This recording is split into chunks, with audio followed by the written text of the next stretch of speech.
Feisty o palaban kung tukuyin ng tagapagsalita ng prosecution ang impeachment trial ngayong Miyerkules. Makailang beses kasing nagkasubukan ang prosecution at depensa sa cross-examination sa witness mula sa COA.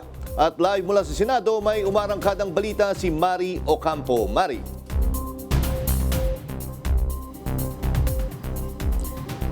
Jack, nanindigan nga ang prosecution kanina na hindi tama itong iginigiit nga ng depensa na ang mga OVP report na naglalaman nga ng intelligence at surveillance work ay qualified bilang paggamit nga ng confidential funds, habang naging kritikal naman kanina ang House Trial spokesperson pagdating nga doon sa itinakbo ng cross-examination ng depensa doon sa kanilang COA State Auditor witness. Mukhang hindi yun yung in-expect natin na manner of cross-examining the witness. Medyo adversarial siya. No, kaya nag-i-intervene na yung ating presiding officer.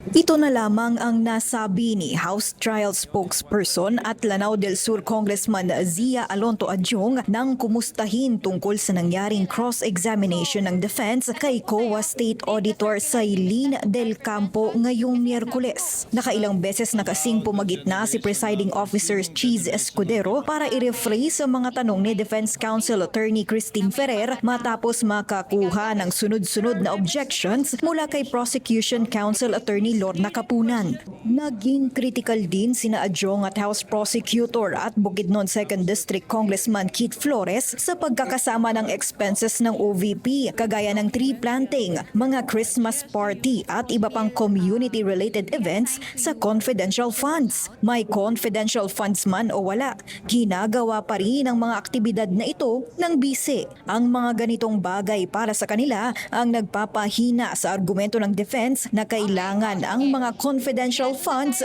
para sa seguridad ni VP Sara. Example lang kanina, sinabi, no? Road safety, going to that particular activity. That is given to a lot of, kahit regional director, may road safety minsan, di ba? Senador, meron. But they don't have confidential funds.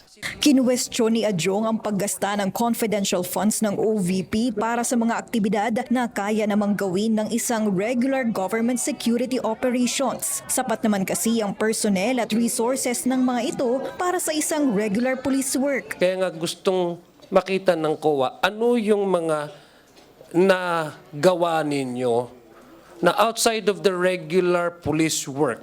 Hindi rin sang-ayon ang dalawa sa argumento ng depensa na dapat confidential ang mga pangalan ng mga providers o yung mga botika o caterer na na-source out ng OVP at DepEd sa kanilang confidential activities.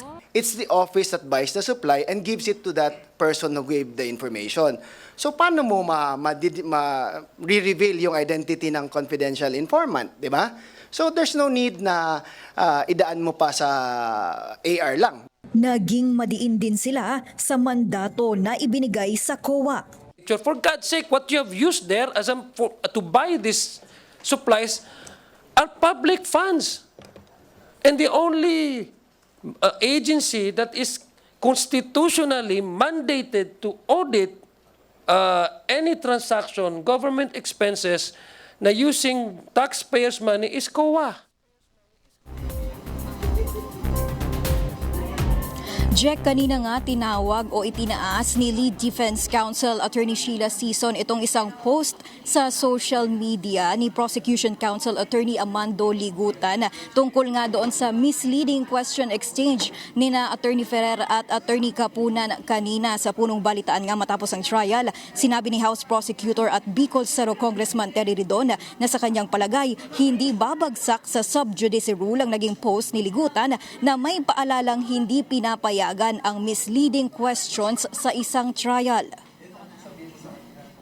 Kung naiiyak ko yung depensa, kawawa naman sila.